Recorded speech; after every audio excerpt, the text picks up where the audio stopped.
Good morning, everyone. It is Tuesday, April 13th, 2021. And this will be our first guest interview of this 12-week program. And joining us this morning is one of my coaching clients, Ethan Goodrich. Ethan is in Boston. Ethan, want to give the group first welcome. Thank you for being here. And maybe if you could give the group a little short bio on yourself. Thanks for having me, Steve, and thanks for listening, everyone. It's great to be here. So I started in real estate in 2009. I couldn't get a job in the financial sector, which I was applying to. It wasn't the best time to really look for work. And previous to that, I had worked for the Arizona Diamondbacks in game operations. I was one of those people on the field that shoots the cannons right out of college. I thought I was that was a 6-month training program, if I remember correctly, right? Yeah. So, if you see like the mascots run across the field, that was me for one season for the Diamondbacks in 2007. And then I worked for a company called CSN, which is now Wayfair. And that's a Boston-based company. It's a huge online retailer. Got into real estate and worked for a company for a year, and was, at the time, was able to really kind of see the dynamics of how to run a business. And my parents were both entrepreneurs, and had the built-in confidence to kind of jump into that and take the risk.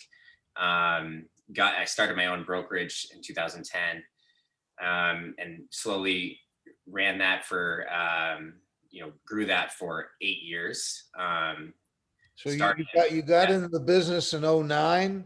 Yep. And in 2010, you just decided, I'm going to start my own brokerage. Yeah, 2010. And at the same time I was having my first kid, and getting married that year. One of those things where your daughter goes to your own wedding. That's everyone always laughs about that, but having a new business to start up in Boston. It's kind of like Manhattan or some other urban areas where you can start in property management and leasing and kind of get into real estate through in the city through that avenue. Seems to be kind of the common thread to how people get into real estate that are young in Massachusetts. And probably for 3 years focused on leasing. Grew the team to 15 agents or so, and then started focusing on sales. In 2018, I sold my business at the time to Compass, and brought the team over. So we've been working for Compass since 2018, and it's been almost 3 years now. So how did you so quickly develop a team? Well, at first it was hiring anyone that would, accept a position. I had like a 1-month turnover.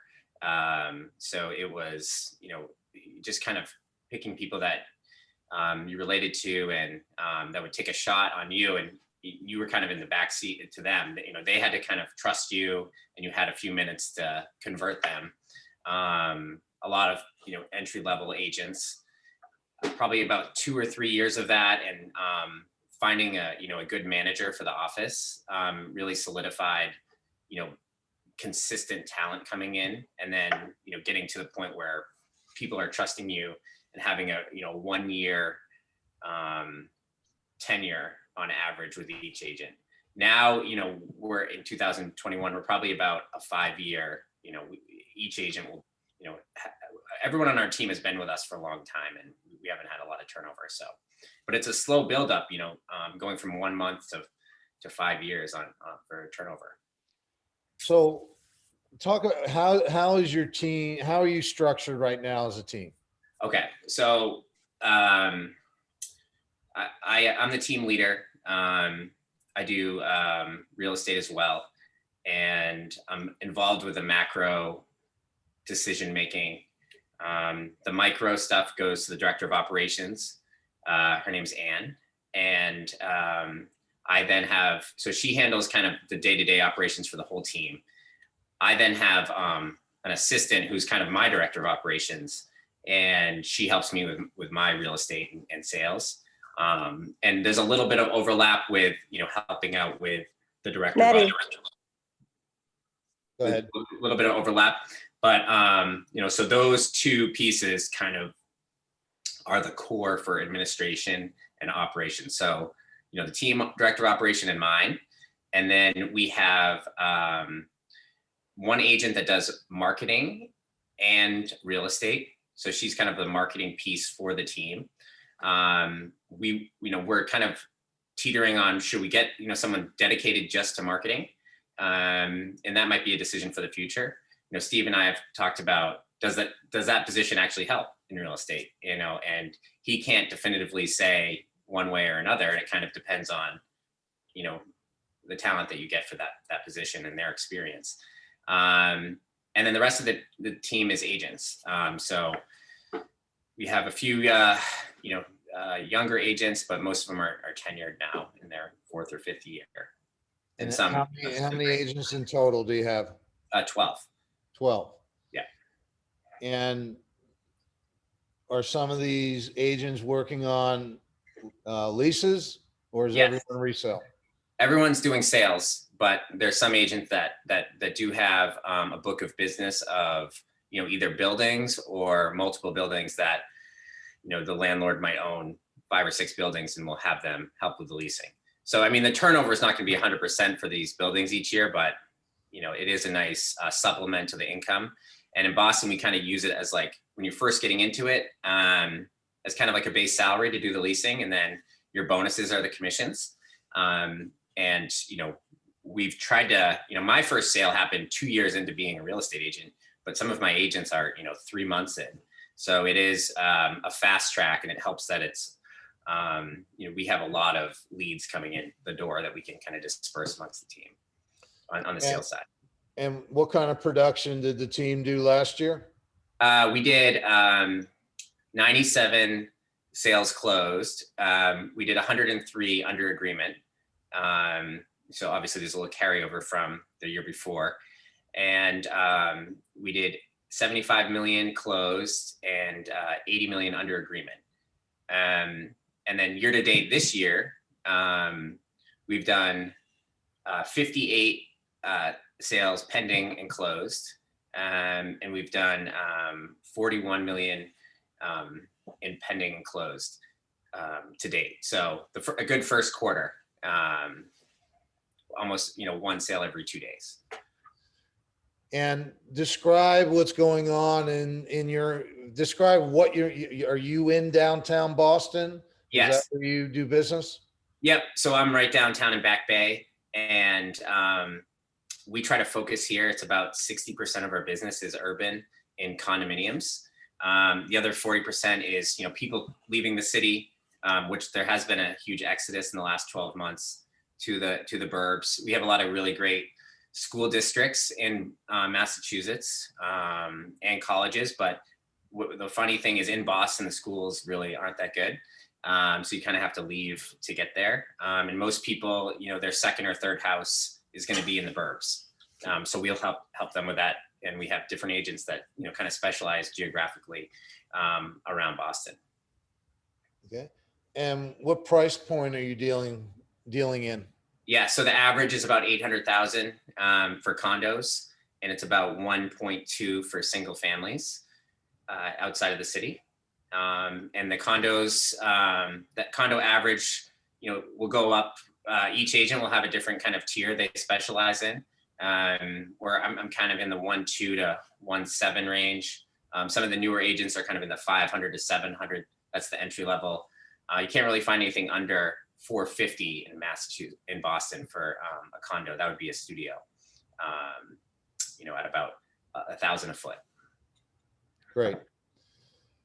So the first question I wanted to ask you, before I do that, what's going on in your marketplace? Do you have the shortage of supply and high demand? What's the dynamic in your marketplace right now? Yeah, it's a very short supply in the suburbs. I'm actually trying my best not to take any suburb clients because they're taking up a lot, too much time. right now, and I'm trying to focus on the city. But the average price point for some of these single families is $250 to $300 a foot, and the cost to build is about the same. And there's just a shortage of inventory. And I look at it like this is going to be a bull market for the suburbs for the next 5 years because we just don't have enough supply. And the cost of construction and the cost of land is so expensive that I don't see it.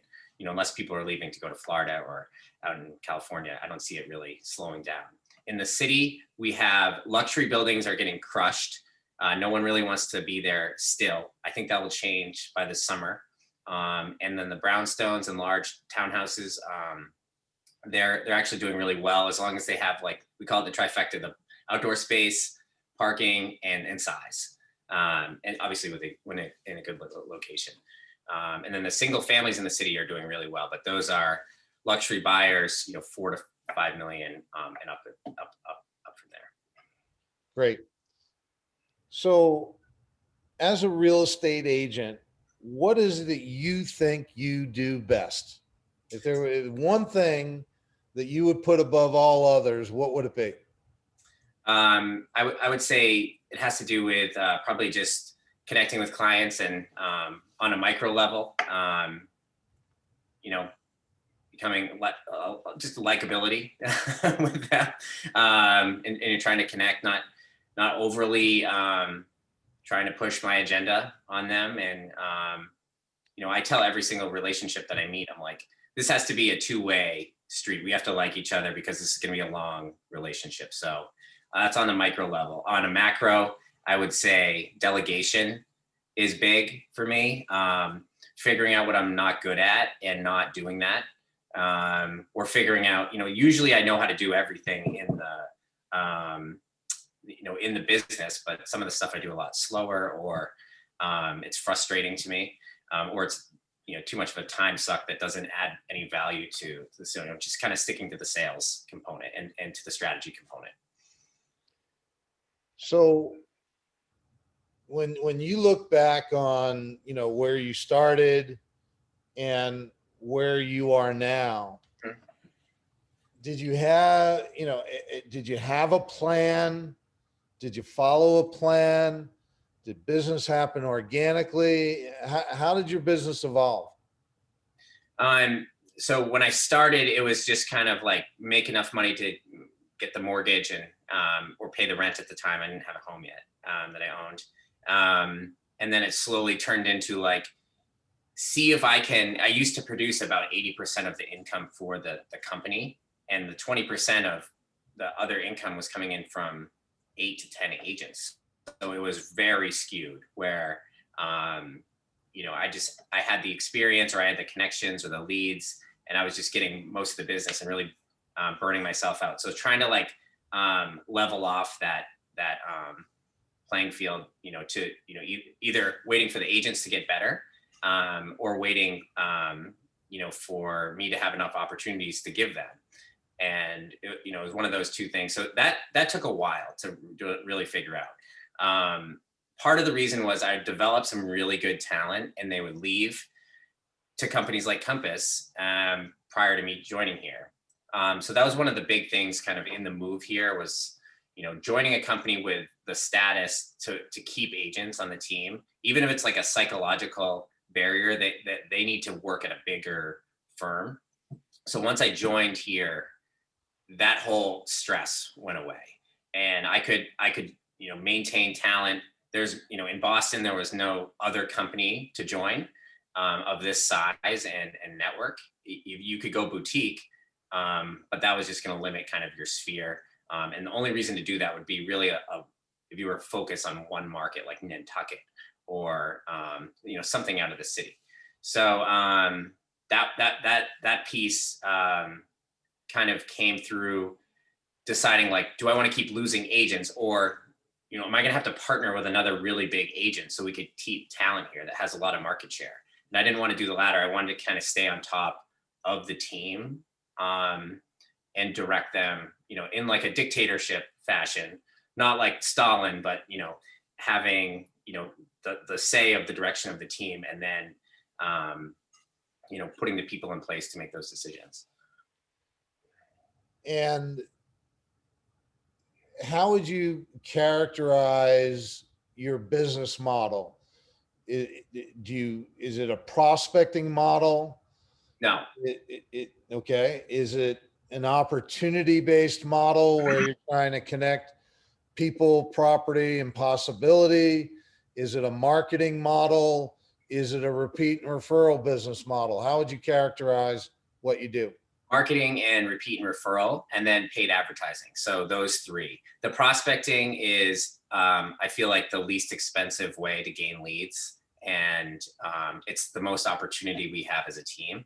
But it's not our strength, and it's not our focus at the moment. Even though I see the benefit of that, it's figuring out how to put that action plan in place. And with each agent though, prospecting is part of their routine. However, it's not, I wouldn't say it's their core focus. And it's not we're not putting that agenda on the teammates. Paid advertising is a small percentage. I would say that's probably 10% of our revenue, is maybe 15. And then referral sources are probably 30%. From like paid referral, or where you're paying another business, and then repeat and referral is probably the remaining 60. And your agents, are they structured? Can agents list in property and work with buyers? Are they segregated? What's the setup with your team? Yeah, we allow for everything. So we allow for them to list and sell. A lot of times on listing presentations, I'll join them if they're inexperienced, or if it's in a market they might not know as well, or if it's a high price point. So I'm happy to join them. And one thing I struggle with, I would say, is taking over a conversation once I'm there.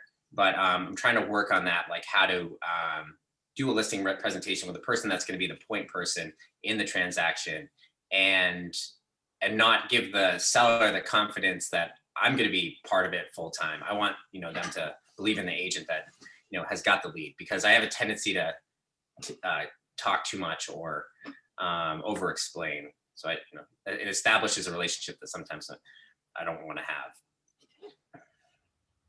So you're a pretty young guy. Mm-hmm. You've got a family. How many kids? I have two kids, 10 and 11. Okay. You're a sports fan.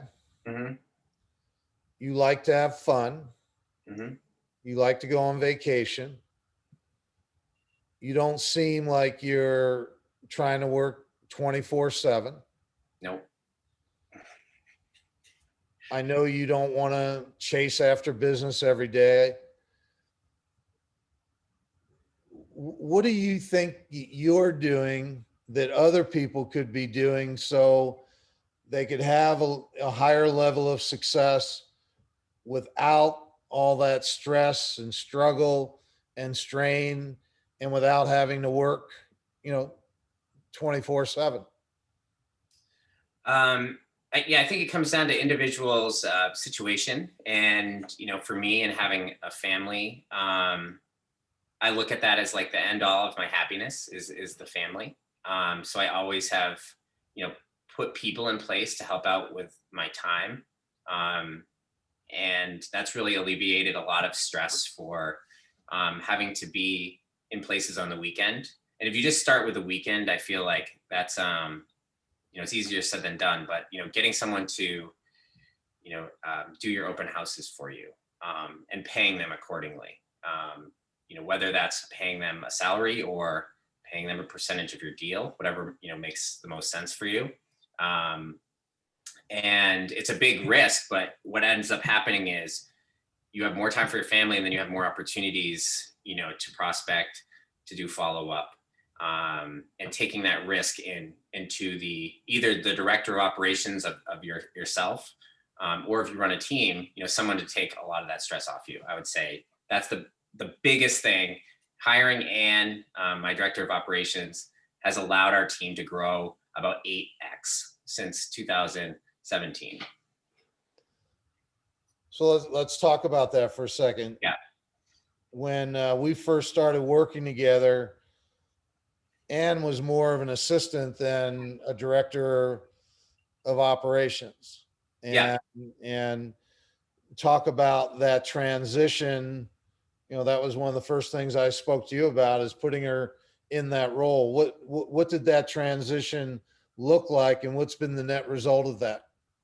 Yeah. So when you and I started working together, Anne had been working with me for a year.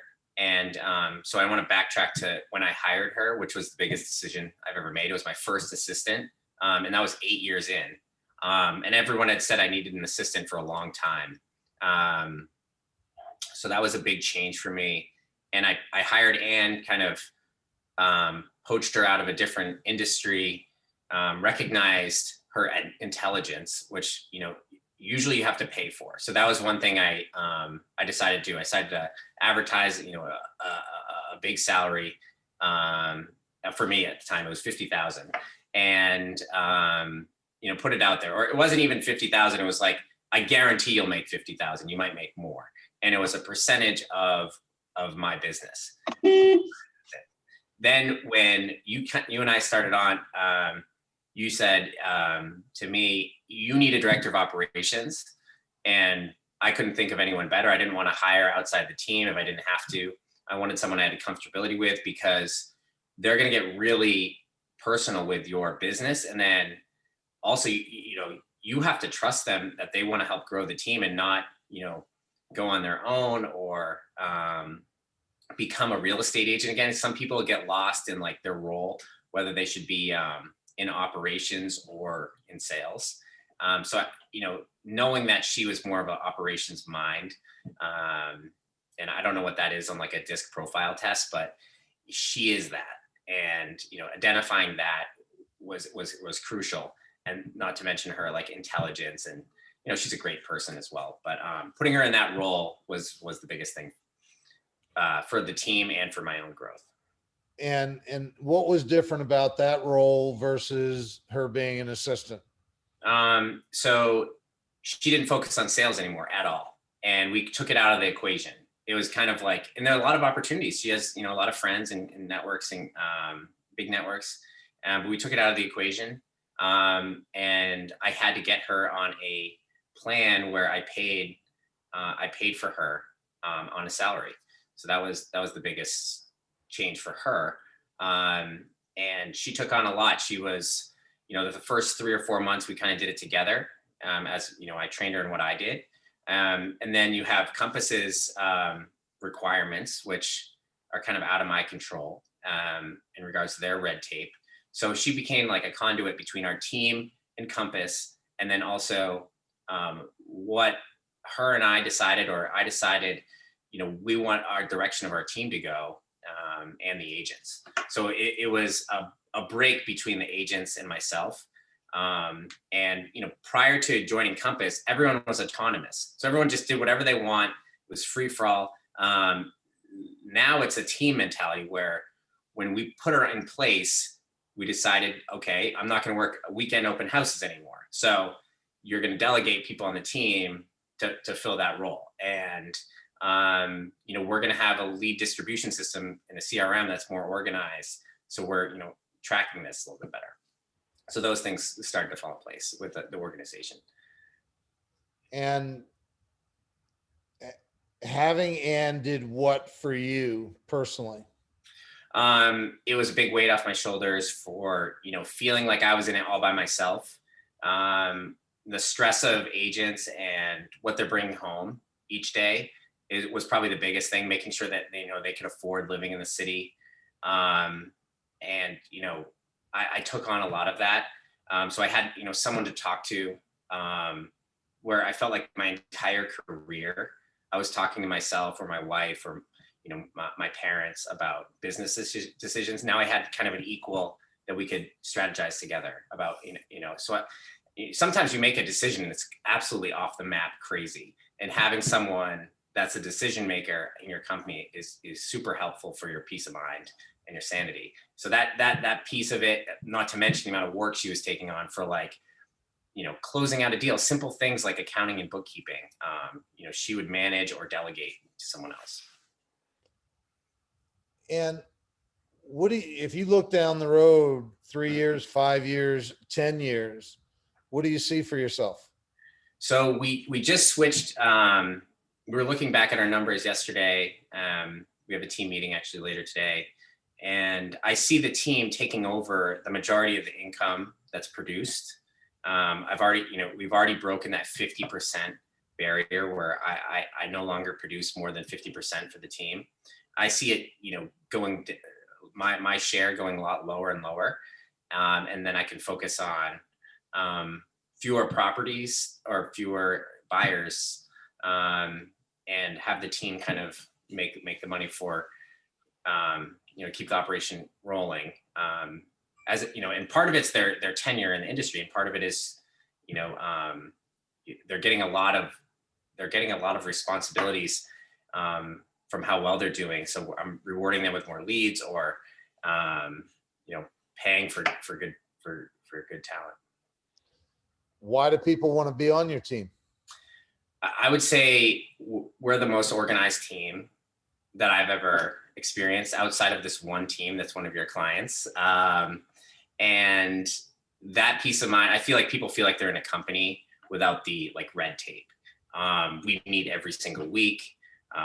We're like-minded individuals, and everyone is, has a mindset of doing it for the greater good, and there's not really any gunslingers on the team that are by themselves. Okay. Let's take questions for a couple minutes here. There's a lot of things we could get into with Ethan. Yeah. Anyone have a question for Ethan?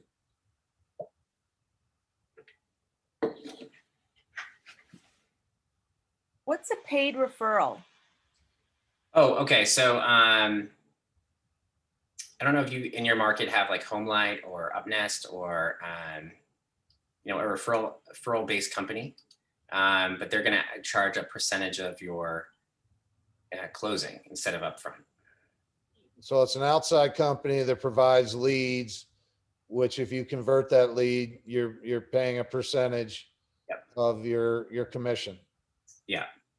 And usually it's kind of in line with if you get a referral from a different agent, outside of your market, it might be another 5 or 10%. But if you do really well with some of these companies, you get to the top of the list really quick, and you get a lot more opportunities through them. Other questions for Ethan? Hey, Do the Ethan. agents contribute to any of the advertising, or you pay for all that? Yeah, the team pays for all the advertising, and how we break it up is if we're providing a lead, the agent gets a lower split than their normal split. And it's one of our focuses is, paying for a lot of leads for the team, and rewarding the people that have the best conversion. Thank you.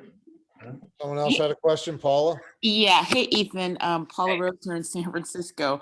I listening to you. You said it took eight years for you to get an assistant. What was the tipping point for you to do that and get it done? Oh, it was just almost like a anxiety attack of too much business. Having 45 leads, and trying to take on all by myself, and realizing that you're missing out on, weekends with your kids, or, and you're going to miss out on some of it, but like a lot. So, just kind of taking a lot of that off the plate, personal life stuff with timing. Any other questions for Ethan? Janina? Oh, yeah. Am I here? When did you start working with Steve as a coach, and how has that impacted your work? I started working with him January 2019. Steve is, how has he impacted me? Well, a lot of the big decisions, Steve has really helped me through. And I definitely lean on him for those. The day-to-day stuff is more of like peace of mind, like making sure I'm doing the right thing. But yeah, definitely the big decisions. And he helped me a lot to start, like the first, just getting you know, my ducks in a row, no pun intended, with my logo. You can see it here.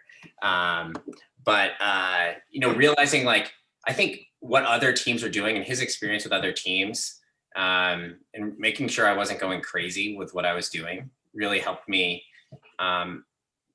make those decisions a lot easier. Or if I was doing something that like no one was doing, or overpaying, or spending way too much money on advertising, or spending money on direct mail, which I would, you know, Steve was like, don't do that. Stop doing that. You know, those type of decisions really help. But I'll run anything by Steve. I'll give a couple examples with coaching. One was moving Ann into that director of operations, right? That was shifting her role, transitioning. That made a big impact on what you had to do on a daily basis. And then this year, when it came time to talk about goals, and you had done 75 million this year, and you were thinking what for 2021? Like a very modest increase. Like I think it was like 90 or 100. 90 or 100. And what number did I throw out to? 200. So it was, we were laughing about it. And at the time I threw that number out, you were like, what are you, nuts? Yeah. And here you're at 41 million basically in the first quarter. Yep. So 200 million is within the realm of possibility.